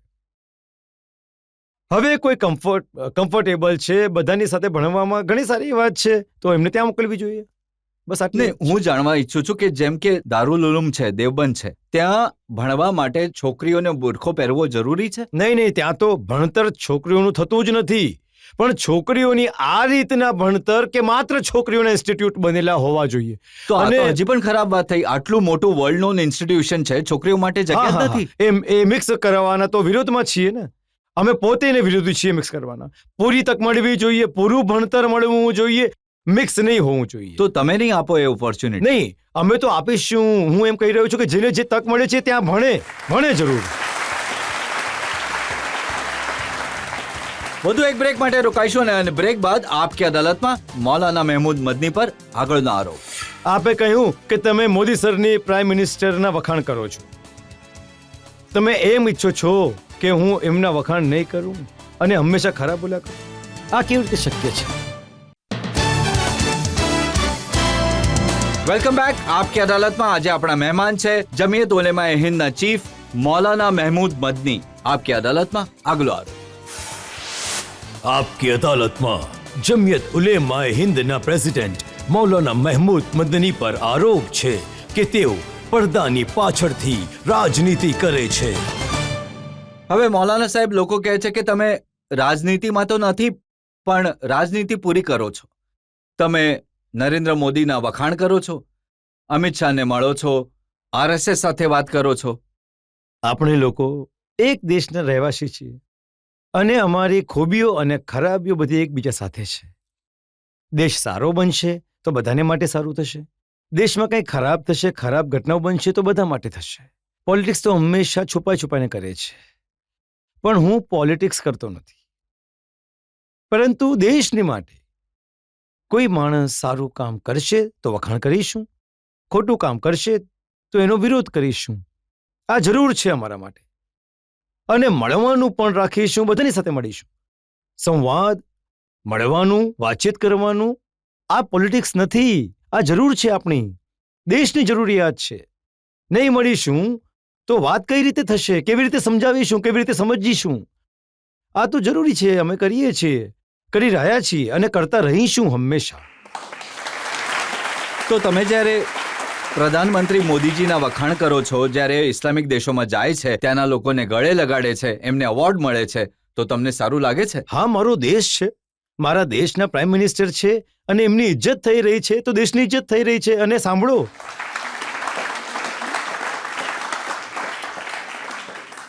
અહીં અમે એમની પોલિસીઓને પૂરી રીતે પાલન કરીએ છીએ અને કરીશું. ડિસએગ્રીમેન્ટ છે, ઘણી બધી બાબતો પર મોટા ડિસએગ્રીમેન્ટ છે, પરંતુ દેશના બહાર જાય છે અને કોઈ અપમાન કરવાની કોશિશ કરશે તો અમારો જીવ પણ એમને માટે હાજર છે. લડાઈ કરીશું એમના માટે. મંદી સાહેબ, આપણા દેશના લોકો બહાર જઈને કહે છે કે હિન્દુસ્તાનમાં મુસલમાનો પર અત્યાચાર થઈ રહ્યો છે. હિન્દુસ્તાનમાં મુસલમાનોની હાલત ઘણી ખરાબ છે. અમેરિકામાં, યુકેમાં. આ તો હું પણ કહીશ. જે પ્રોબ્લેમ છે એને તો હું પણ જણાવીશ. જે પ્રોબ્લેમ છે જો એને સોલ્વ કરવાના પ્રયાસ કરવામાં નહીં આવશે તો હું બધી જગ્યાએ જઈશ અને જ્યાં કહીશ ત્યાં કહીશ કે ભાઈ આ બધી વાત સાચી છે. રોવું તો મારે પડશે જ. તો આ માટે તો આ એક અલગ બાબત છે. અલગ હર્ષદ બાબત મંદી છે. સાહેબનું નિવેદન હું જોઈ રહ્યો હતો. એ કહી રહ્યા હતા કે દેશમાં આઝાદી પછી મુસલમાનોની હાલત સૌથી વધારે ખરાબ છે. એવો માહોલ બનાવવામાં આવ્યો છે કે મુસલમાનોને જીવતા રહેવાનો હક ન હોય. જુઓ, એક તરફ મીડિયા છે, એક તરફ એક ખાસ પ્રકારનું પરસેપ્શન્સ તૈયાર કરવામાં આવેલું છે. આ તમને નથી લાગતું કે એ જરૂરિયાત છે આને કરેક્ટ કરવાની? જો આને કરેક્શન નહીં કરવામાં આવશે ને અને કરેક્શન માટે સિન્સિયર એફર્ટ્સ નહીં થાય ગવર્મેન્ટની તરફથી, મીડિયા તરફથી અને સિવિલ સોસાયટી તરફથી, તો આ દેશની સાથે દોસ્તી તો નહીં થઈ શકે. હું તો આને ગદ્દારી સમજીશ. તો આ સિચ્યુએશનને બદલવા માટે આપણે બધાએ મળીને એફર્ટ્સ આપવું પડશે. સિચ્યુએશન તો એ જ છે ખરાબ. તમને અહીં બોલાવવાનો ઈરાદો એ જ છે જી હા. કે આપણે મળીને સિચ્યુએશનને સુધારવા માટે કંઈ કરી જી હા. શકીએ. પરંતુ જે દાવો સરકારનો છે, સબકા સાથ સબકા વિકાસ, થઈ રહ્યું છે એવું? ખબર નહીં.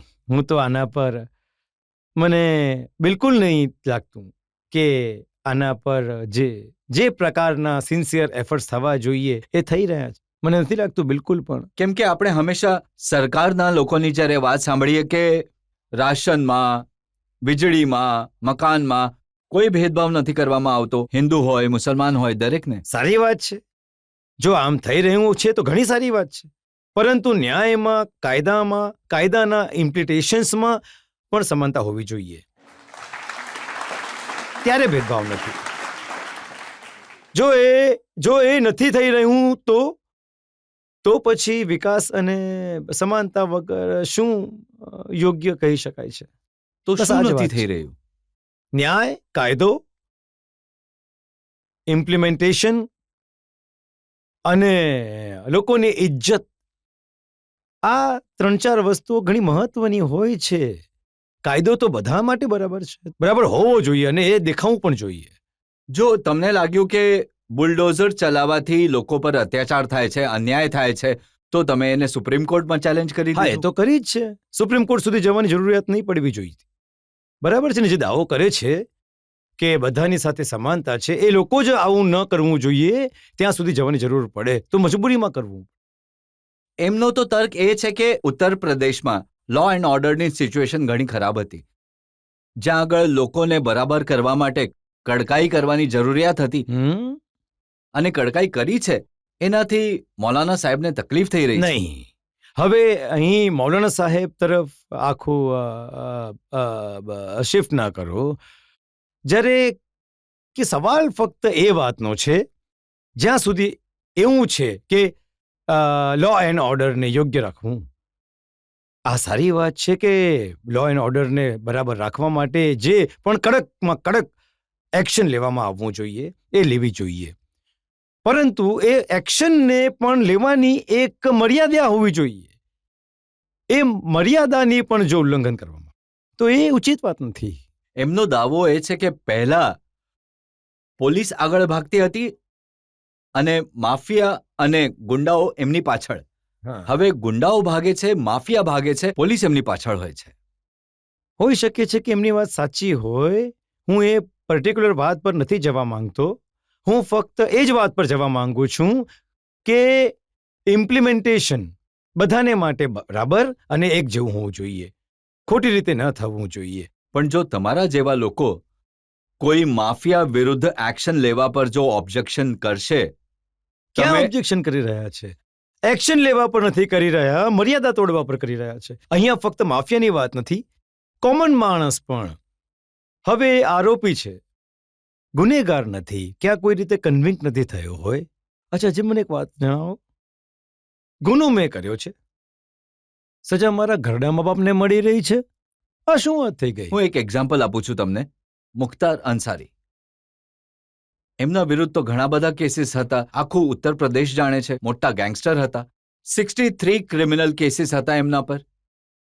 એમાં મર્ડરના પણ કેસીસ હતા અને 8 કેસીસમાં એમને કન્વિક્ટ કરવામાં આવ્યા હતા. મને એક વાત જણાવો. તમે પહેલા મારી વાત જણાવી દો ને. જી. તમે હા એ જ છે. તમે મુખ્તાર અંસારી માટે કહ્યું કે તેઓ ગરીબોના મસીહા છે. ફક્ત મેં નથી કહ્યું, તમે એ વિસ્તારમાં જઈને પૂછી જુઓ. હવે મુસલમાન હોવાને કારણે એવું નથી થતું. એના તો વોટર પણ મોર દેન 80% નોન મુસ્લિમ છે. એ કોન્સ્ટન્સીઝ એવી છે. એ મુસલમાનોનો માણસ નથી. એ તો ગરીબોનો હતો, ખરેખર ગરીબો માટે હતો.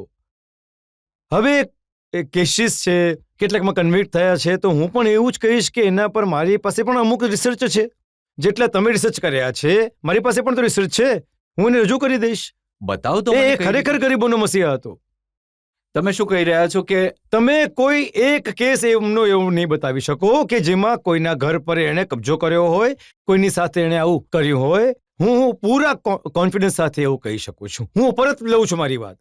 એમને એના ભાઈ જે હમણાં પાર્લામેન્ટમાં મેમ્બર બન્યા છે, એમની કોન્સ્ટિટ્યુન્સી તરફ જરા સિચ્યુએશન તો તમે જોઈ લો. ત્યાં તો કોઈ મુસલમાન બનીને તો અમે નહીં જીતી શકે ને. નહીં, હું હિન્દુ મુસલમાન ના નહીં, પણ તમે તો એ જ કોન્ટેક્સ્ટમાં મને સવાલ પૂછી રહ્યા છો ને. ના એમ નહીં. ના, તમે એમના વિશે કહ્યું એટલે મેં તમને એમના હું વિશે કહીશ, પૂછ્યું. હું આજે- ને હું જે હું આજે કહી રહ્યો પણ છું કહીશ. એ પોલીસનો રેકોર્ડ છે, આ અદાલતનો રેકોર્ડ હા છે. ઠીક છે, અદાલતના રેકોર્ડ છે અને અદાલતના બીજા પણ રેકોર્ડ છે જેમાં ઘણા બધા કેસીસમાં એમને મળ્યા છે. તો હા, ઠીક હું છે. તો એ જ કેસીસ કહી રહ્યો છું જેમાં એમને સજા મળી છે. હા તો ઠીક છે ભાઈ, સજા થઈ છે તો એ સજા ભોગવી જ રહ્યા છે ને.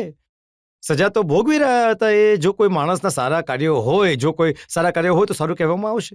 બસ અચ્છા, તમે એક કહી રહ્યા વાત હતા છે. કે એ ગરીબોના મસીહા હતા, કોર્ટે સજા આપી હતી. હવે તમે એક વાત જણાવો. આપે કહ્યું કે મોદી સરની પ્રાઇમ મિનિસ્ટરના વખાણ કરો છો. તમે એમ ઈચ્છો છો કે હું એમના વખાણ નહીં કરું અને હંમેશા ખરાબ બોલ્યા કરું? આ કેવી રીતે શક્ય છે? ક્યારેક વખાણ પણ થશે સારા કામ પર. કોઈ ફોરમ એવું હશે જે ફોરમ પર મારે એમના વખાણ કરવા પડશે, અને કોઈ ફોરમ એવું હશે જે મારે એમના માટે, એમના કામ માટે કંઈક કહેવું પડશે જેની મારું ડિસએગ્રીમેન્ટ છે. તો જુદા જુદા ફોરમ પર જુદા જુદા અવસરે વાત કરવામાં આવે છે. એ ગુજરી ગયા છે. તો જ્યારે કોઈ માણસ ગુજરી ગયો છે, મુખ્તાર અંસારી માટે કહું છું, એ ગુજરી ગયા, તો એમના જીવનની જે સારી વાતો છે મારે તો એ જણાવવી જ પડશે ને. અમારે ત્યાં તો એવું પણ કહેવામાં આવે છે કે જે માણસનું મૃત્યુ થઈ જાય એની સારાઈ જ જણાવવી જોઈએ, ખરાબ ઘટનાઓ નહીં જણાવવી જોઈએ. ના, જ્યારે એ જીવતા હતા ત્યારે તમે એમના ક્રિમિનલ કોઈ વખાણ એના નથી વિશે કર્યા, ક્યારે ક્યારે કંઈ કોઈ કહ્યું વખાણ નથી કર્યા, ક્યારે કોઈ વખાણ નથી કર્યા. કોઈ જરૂરત જ ન હતી એની. ગુજરી ગયા તો મારે એક વાત કહેવાની છે અને એ વાતને હું જ નથી કહેતો, આખો વિસ્તાર કહે છે.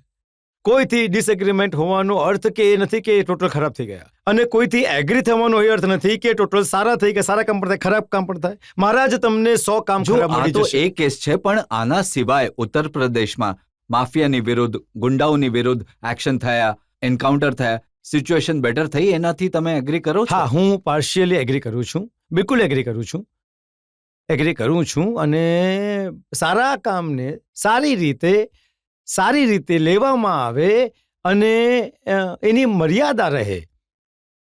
આ પરસેપ્શન્સ નહીં થવું જોઈએ કે આ કોઈ વિશેષ વર્ગની વિરુદ્ધ થઈ રહ્યું છે.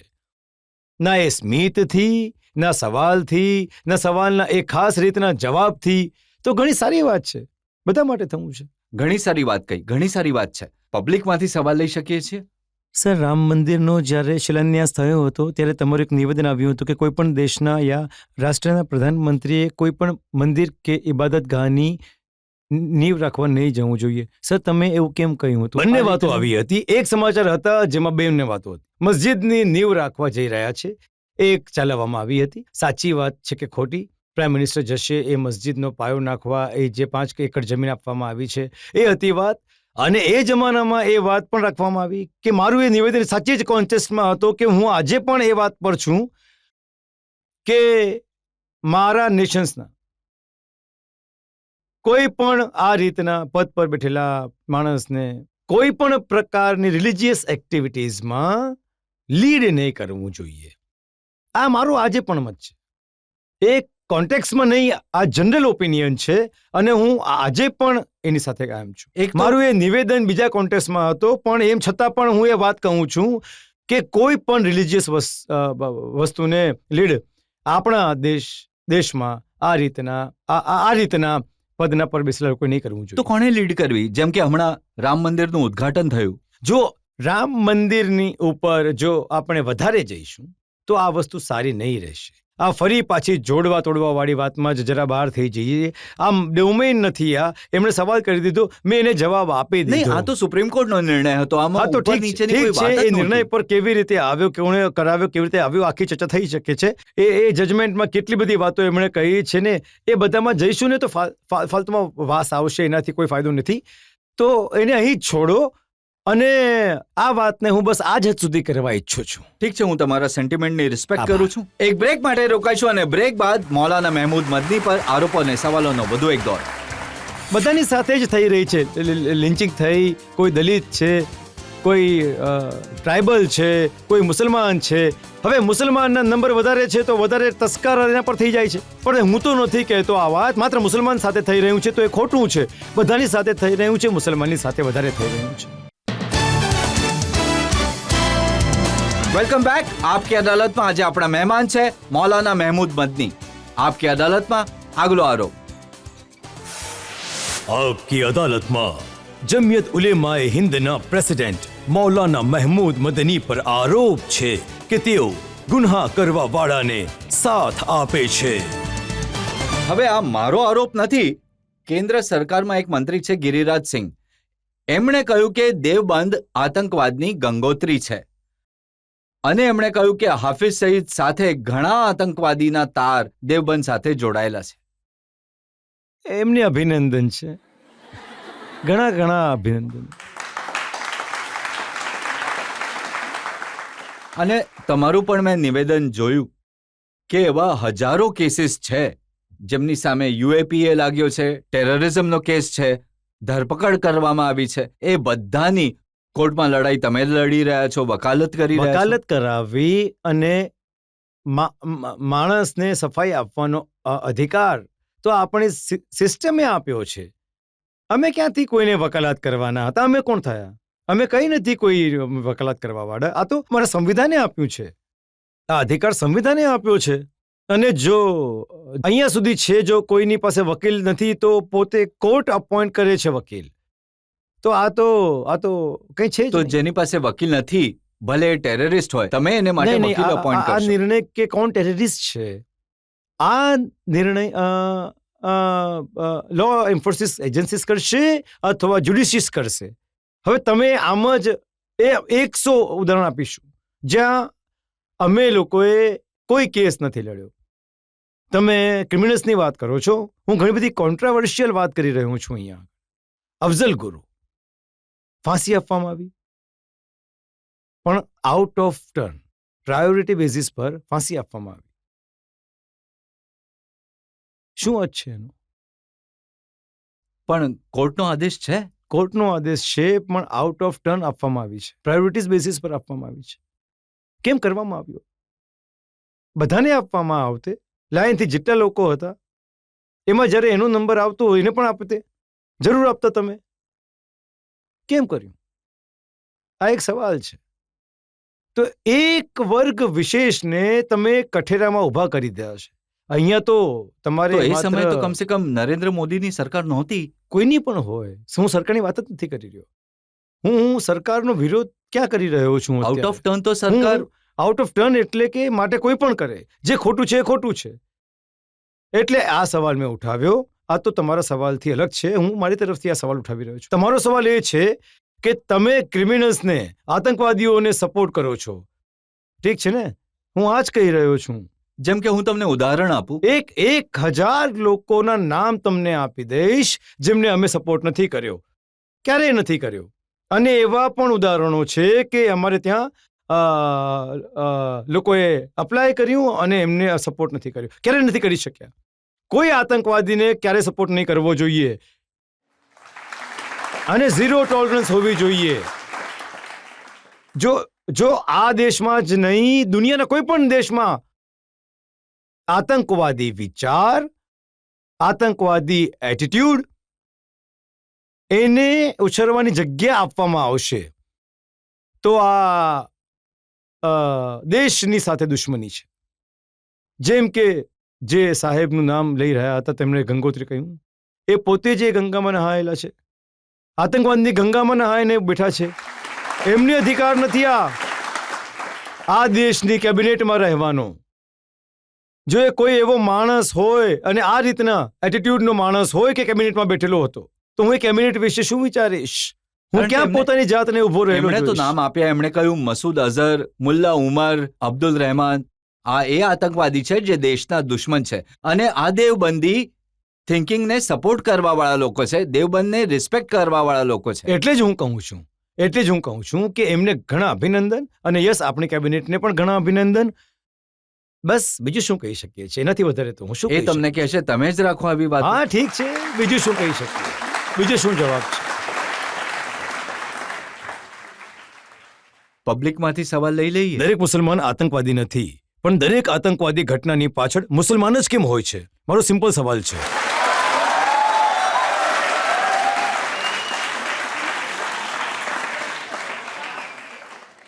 આ તો ઘણો જૂનો અને ઘીસો પીટો સવાલ છે. આનો જવાબ ઘણા પહેલા જ વારંવાર આપી ચૂક્યા છે. હમણાં જ રિસેન્ટલી બસ્તરમાં અને પાછલા 1 વર્ષમાં જોઈ લઈએ તો જેટલા ઇન્સિડન્ટ્સ થયા છે, અને એમાં જેટલા આપણા જવાન શહીદ થયા છે, જો એમનો રેશિયો કાઢીને જોઈ લઈશું તો કોઈ મુસલમાનની તરફથી કરવામાં આવેલો ઇન્સિડન્સ, અને હવે હું એને હિન્દુ નહીં કહી શકીશ, કેમ કે હિન્દુ કહીશ તો પછી હિન્દુ મુસલમાન બની જશે. 70 અને 30નો રેશિયો પણ નહીં મળશે તમને ત્યાં. 70%. હવે ત્યાંથી આસામથી શરૂ કરીશું અને આખા મધ્ય ભારતને જોઈ લો, દરેક જગ્યાના એ જોઈ લો. અને એક વધુ વાત છે, આને ધર્મના ચશ્માથી ન જોવું જોઈએ. એટલે કે તમે કાશ્મીરના ઇન્સિડન્ટ્સને તમે ધર્મના ચશ્માથી જોશો તો મને નથી લાગતું કે તમે ન્યાય કરશો. ઘણી અન્યાયની વાત હશે. ધર્મ નથી, એ ધાર્મિક ઇસ્યુ નથી, એ રિજનલ ઇસ્યુ છે. ભલે બસ્તરવાળો હોય અને ભલે બારામુલ્લાવાળો હોય, ક્યાંયનો પણ હોય. હું તમારી વાતથી સહેમત છું કે જે આતંકવાદી હોય છે, જે કોઈને મારે છે, એ કોઈ ધર્મનો નથી હોઈ શકતો. ના હિન્દુ હોય છે, ના મુસલમાન હોય છે, ના શીખ હોય છે. આ જ આપ કહી રહ્યા છો. આ તો એક નાનકડી વાત છે. મોટી વાત એ છે કે આ મામલાઓ લોકલાઇઝડ હોવા જોઈએ, નહીં કે નેશનલાઇઝડ. અને ના તો આને કોઈ ધર્મ સાથે જોડવા જોઈએ, ખાસ કરીને મુસલમાનોની સાથે. પણ આ જે સવાલ કરવાની નોબત એટલે આવી કેમ કે ખાસ એન્વાયરમેન્ટ ક્રિએટ કરી દેવામાં આવ્યું છે. હવે એન્વાયરમેન્ટ ક્રિએટ કરવામાં આવ્યો ને, કે આખી દુનિયામાં કહેવાય રહ્યું છે કે હિન્દુસ્તાનમાં મુસલમાન પર અત્યાચાર થઈ રહ્યા છે, સર, લિન્ચિંગ થઈ રહ્યું છે, થઈ રહી છે મારવામાં ને. આવે છે. હવે તમે મને લિન્ચિંગની વિરુદ્ધ એ રીતે બોલી નથી રહ્યા, તો આ પ્રોબ્લેમ ઊભો થઈ ગયો છે. લિન્ચિંગની વિરુદ્ધ બોલવું જોઈએ ને. બિલકુલ બોલો. એ પણ તમે આતંકવાદ છે. હું માફી માંગીશ આપની એ કહેવા માટે કે એ પણ આતંકવાદ છે. એ આતંકવાદને રોકવા માટે પણ આપણે ઝીરો ટોલરન્સ સાથે લડાઈ કરવી જોઈએ. એ કન્વિક્શનની સાથે લડાઈ લડવી જોઈએ. અમે આ થવા નહીં દઈશું, ના આ થવા દઈશું, ના આ થવા દઈશું. એ કન્વિક્શન નથી, ના મીડિયા પાસે નથી, ના સરકારો પાસે છે, ના લો ઓફ એન્ફોર્સિસ એજન્સીસ પાસે છે. પણ એવું તો નથી ને કે માત્ર મુસલમાનોની લિન્ચિંગ થાય છે. જેમ કે તમે કહ્યું કે જે આતંકવાદી છે એ હિન્દુ પણ હોય છે, કોઈની એમાં પણ કોઈ- સાથે પણ થઈ શકે છે. બિલકુલ સાચું કહી રહ્યા તો છો. એ ઘણી લાંબી ભાઈ, યાદી હું છે. મુસલમાનોની વાત જ નથી કરી રહ્યો સર. મારી એક આદત છે માફીની સાથે. હું મુસલમાનોની વાત જ્યારે અમે આ દેશમાં રહીએ છીએ તો દેશની વાત કરી રહ્યા છે, મુસલમાનોની વાત નથી કરી રહ્યા. મેં ક્યારેય બહુ તમારી પાસે nonsense. સાંભળ્યું નથી. ઘણું નોનસેન્સ છે કે હું મુસલમાનોની વાત કરવા લાગુ. હા, મુસલમાનોના ઇશ્યુઝ પણ આવે છે. એક વાત તમે સારી રીતે સમજી લો, હું અને જમિયત વિશે પણ કહું છું. જમિયત ઉલેમાએ હિન્દ મુસલમાનોની ઓર્ગેનાઇઝેશન નહીં, એ હોવી જોઈએ. આ દેશની ઓર્ગેનાઇઝેશન હોવી જોઈએ. અને અમે જો દેશના વિશે વિચારીને વસ્તુઓને નહીં કરીશું તો આપણું દુર્ભાગ્ય થશે, બદનસીબી હશે આપણી. તો અમે જો જમિયત ઉલેમાએ હિન્દમાં બેઠા છે તો અમે આ દેશ માટે બેઠેલા છીએ. નહીં, જ્યારે તમે માની રહ્યા છો કે લિન્ચિંગ દરેક તરફ થાય છે, તો જ્યારે તમે અત્યાચારની વાત કરો છો તો તમે એ તો નથી કહેતા હિન્દુઓ પર પણ અત્યાચાર થાય છે? ભાઈ, બધાની સાથે થઈ રહી છે. હવે લિન્ચિંગ થઈ છે, કોઈ દલિત છે, કોઈ ટ્રાઇબલ છે, કોઈ મુસલમાન છે. હવે મુસલમાનના નંબર વધારે છે તો વધારે તસ્કરા એના પર થઈ જાય છે. પણ હું તો નથી કહેતો આ વાત કે ફક્ત મુસલમાન સાથે આવું થઈ રહ્યું છે, ફક્ત મુસલમાન સાથે આવું થઈ રહ્યું છે. ખોટી છે આ વાત. જો કોઈ પણ કહે ફક્ત મુસલમાન સાથે થઈ રહ્યું છે તો આ વાત ખોટી છે. બધાની સાથે થઈ રહ્યું છે, મુસલમાન સાથે વધારે થઈ રહ્યું છે. અને સર, એમાં તમારે ઘણું મોટું પાત્ર ભજવવાનું છે. તમારે લીડ લેવાની છે. હું તમારાથી એ આશા કરું છું તમે આ દેશને બચાવવા માટે, આગળ વધારવા માટે અને ખૂણામાં બેસાડેલી કમ્યુનિટી માટે તમારે યોદ્ધા બનીને આગળ આવવું જોઈએ. તમારા જેવા લોકોથી ઘણી આશાઓ છે. સોરી, મને આ બધું કહેવાની જરૂર નથી. હું તમને મોકો નથી. ના, મારો તમને એ વાયદો છે કે આ કામમાં હું ક્યારેય પાછળ નહીં હટું. આભારી છું હું તમારો.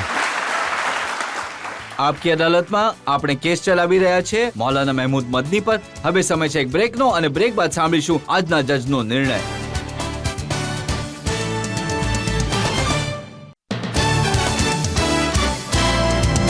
Welcome back. આપકી અદાલતમાં આજે આપણે સવાલ પૂછ્યા મૌલાના મહેમૂદ મદનીને. હવે સમય છે આપકી અદાલતમાં આજના જજ જસ્ટિસ ઝકીઉલ્લા ખાનના નિર્ણયનો. આ અદાલતમાં મૌલાના મહેમૂદ મદની પર જે આરોપ લગાડવામાં આવ્યા હતા એમણે બખૂબી જવાબ આપ્યા હતા. અને એમણે એવા તથ્ય રાખ્યા, એવા ફેક્ટ્સ અને સર્કમસ્ટન્સીસ રાખ્યા જેનાથી એ મીટ આઉટ થઈ શકે. મૌલાનાએ પોતાના જે વિચારોને વાચા આપી છે એ ઘણા માકુલ અને ઘણા પોતાના હિસાબથી એમણે કહ્યું કે મુસલમાનોમાં આગળ વધી રહેલા લોકો છે અને પ્રગતિ થવી જોઈએ. જ્યાં સુધી બહુવિવાહ એટલે મલ્ટિપલ મેરેજીસ છે એના વિશે કહ્યું કે કદાચ જે કોઈ વસ્તુ હોય જે મલ્ટિપલ મેરેજ કરે તો આવા સર્કમસ્ટન્સીસમાં મારા વિચારે મૌલાનાની ઉપર જે કોઈ પણ આરોપો નથી બચતા અને બરી હોવાની લાયક છે અને એમના વિરુદ્ધ કોઈ પણ આરોપ નથી બચતા, એટલે એમને બરી કરવામાં આવે છે. આ આશા અને વિશ્વાસ સાથે કે મૌલાના મહેમૂદ મદની આવી જ રીતે સમાજમાં ભાઈચારા માટે કામ કરતા રહેશે, દેશની પ્રગતિ માટે પોતાનું યોગદાન આપતા રહેશે. આજનો કેસ અહીં જ સમાપ્ત કરીશું. આપની સાથે મુલાકાત કરીશું આવતા અઠવાડિયે નવા વ્યક્તિત્વ સાથે. Thank you.